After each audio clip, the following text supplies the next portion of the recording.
Hey, I'm Jean-Luc, and for my Crescent Rose video this week, I went a little bit backwards. It'll make sense.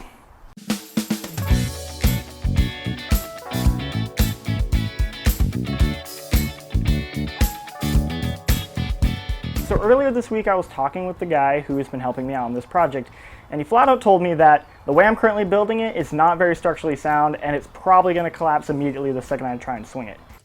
I don't know what I'm doing.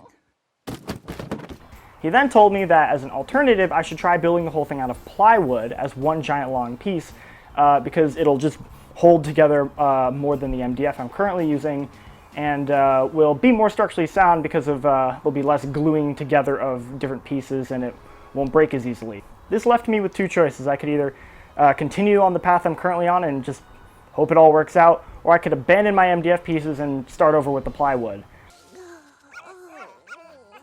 So for the sake of the project, I decided to start over. Yeah, it sucks, but hopefully this means that the final piece will be much stronger and won't break. And honestly, I'd rather start over than continue on my current path, have it break, and then sort of have this entire thing just end with me with a broken Crescent Rose and only my tears to comfort me.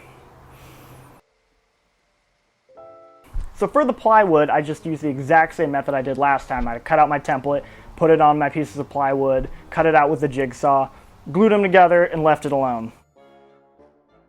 And well, that's all the time I had for this week. Make sure to hit the subscribe button below and follow me on Twitter and Tumblr. Alright, see ya!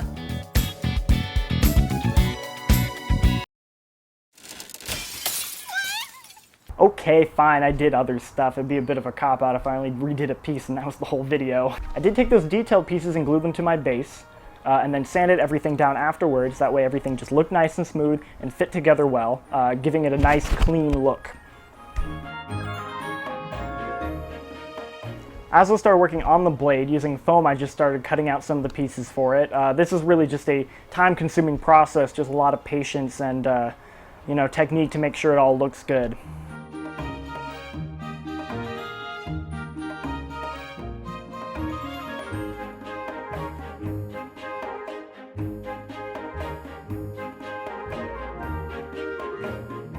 And now for the real end of the video. That is everything I did this week. I wish I could have done more, but the plywood did set me back a bit, but hopefully it means the actual final product will be much better. Thank you for watching, and I will see you next week.